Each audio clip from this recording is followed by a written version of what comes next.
الحمد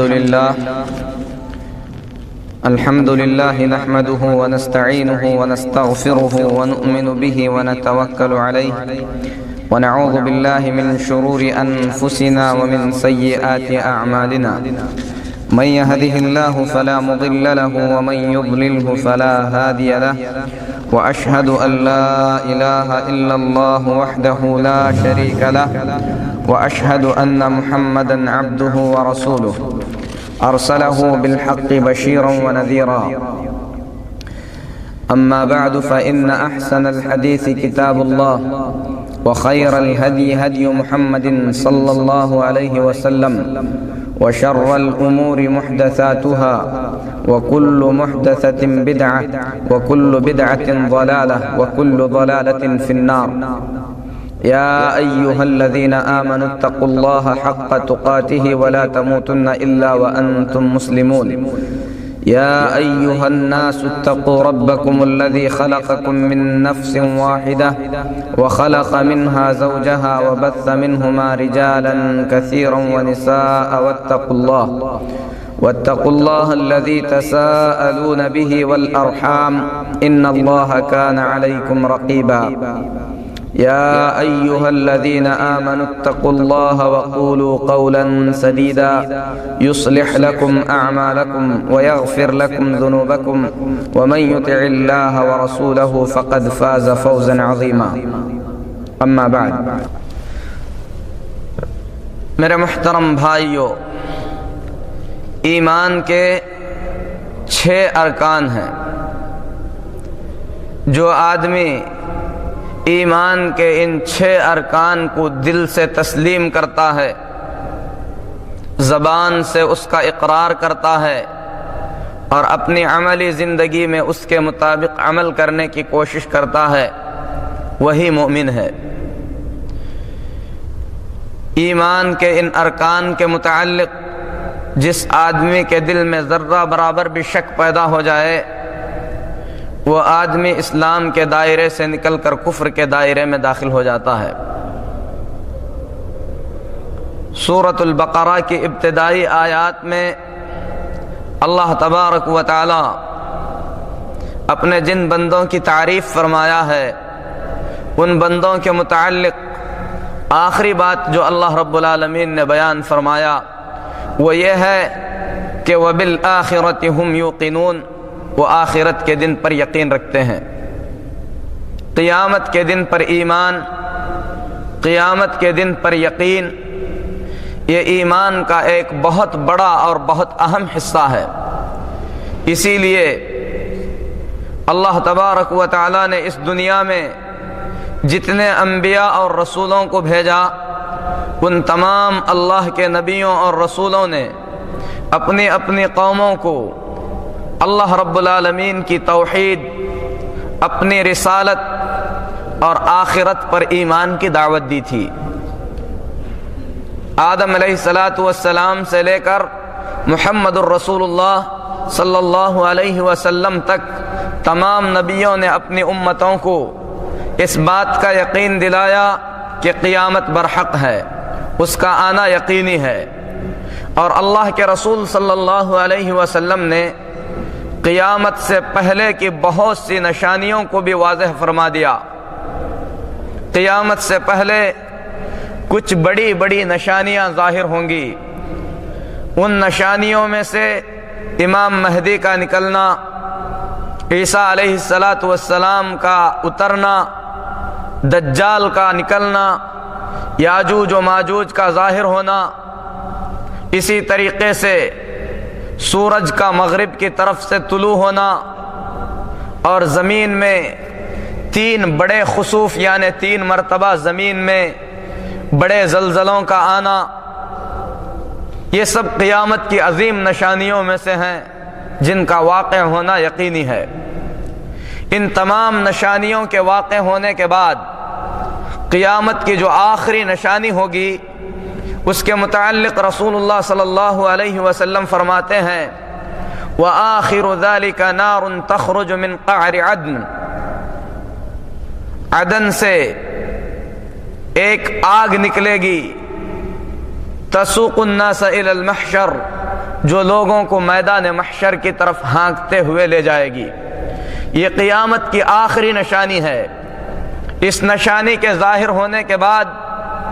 قیامت آ جائے گی۔ اس نشانی کے متعلق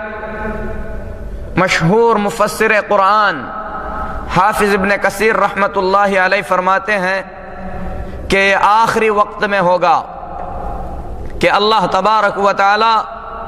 عدن کے مقام سے ایک آگ نکالے گا جو لوگوں کو میدان محشر کی طرف ہانک رہی ہوگی۔ ان میں سے کچھ لوگ سوار ہو کر میدان محشر کی طرف جو ملک شام میں ہے اس طرف بھاگ رہے ہوں گے، کوئی پیدل بھاگ رہا ہوگا، کوئی اپنے آپ کو کھینچتے ہوئے بھاگے گا،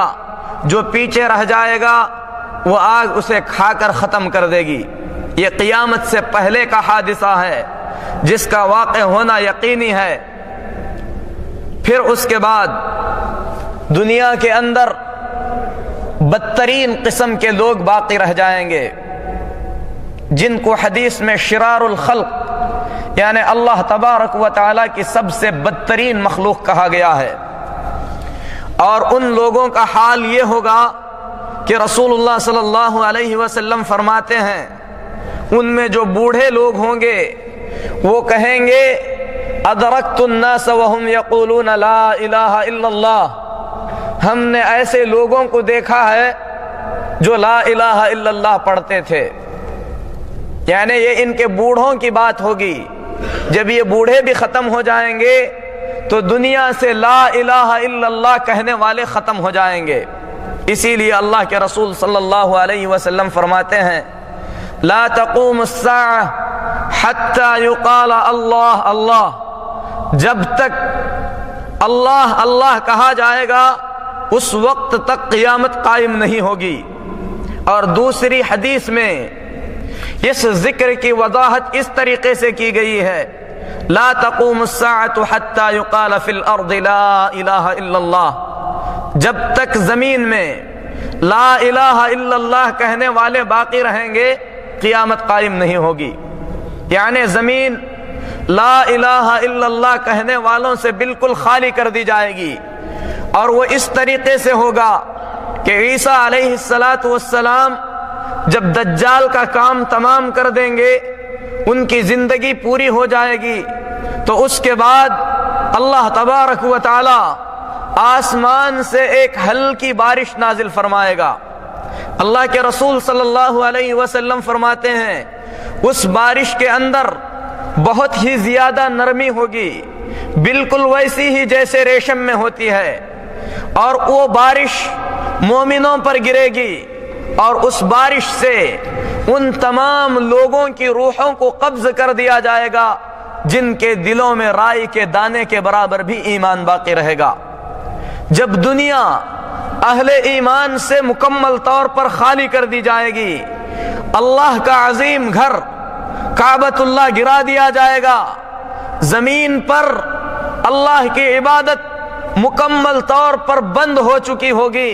تو اللہ تبارک و تعالی اس وقت قیامت کو قائم کرے گا۔ یہ کب ہوگا اس کے متعلق اللہ کے سوا کوئی نہیں جانتا ہے۔ اللہ رب العالمین اپنے نبی صلی اللہ علیہ وسلم سے فرماتا ہے یسألک الناس عن الساعة، اے محمد صلی اللہ علیہ وسلم لوگ آپ سے قیامت کے بارے میں پوچھتے ہیں کہ یہ کب آنے والی ہے۔ قل انما علمها عند اللہ، تو آپ اس کے جواب میں اس طریقے سے فرمائیے کہ اس کا علم تو اللہ کے پاس ہے، یعنی قیامت کا علم اللہ کے سوا کسی کو نہیں دیا گیا ہے کہ وہ کب آنے والی ہے۔ وما يدريك لعل الساعة تكون قريبا، آپ کیا جانتے ہیں ہو سکتا ہے قیامت بہت ہی زیادہ قریب ہو۔ اسی طریقے سے اللہ رب العالمین دوسرے مقام پر فرماتا ہے وَيَسْأَلُونَكَ عَنِ السَّاعَةِ أَيَّانَ مُرْسَاهَا، اے محمد صلی اللہ علیہ وسلم لوگ آپ سے پوچھتے ہیں کہ قیامت کب آنے والی ہے۔ قُلْ إِنَّمَا عِلْمُهَا عِنْدَ رَبِّي لَا يُجَلِّيهَا لِوَقْتِهَا إِلَّا هُوَ، کہیے کہ اس کا علم تو اللہ کے پاس ہے، اور یہ علم اللہ رب العالمین نے کسی اور کو عطا نہیں کیا ہے۔ نہ آسمان میں سے کوئی اسے جانتا ہے اور نہ زمینوں میں سے۔ اللہ کے مقرب ترین فرشتوں کو بھی یہ معلوم نہیں ہے کہ قیامت کب آنے والی ہے۔ اللہ کے نبیوں میں سے کسی نبی کو بھی اس کا علم نہیں دیا گیا ہے کہ قیامت کب آنے والی ہے۔ دوسرے مقام پر اللہ تبارک و تعالی فرماتا ہے ان اللہ عنده علم الساعہ، اللہ ہی کی وہ ذات ہے جس کے پاس قیامت کا علم ہے۔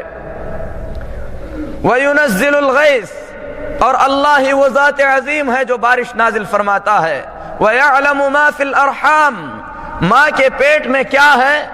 مرد ہے کہ عورت، نیک ہے کہ برا، زندہ ہے کہ مردہ، اچھا ہے کہ برا، یہ ساری چیزیں بس اللہ تبارک و تعالی ہی جانتا ہے، اللہ کے سوا کوئی نہیں جانتا۔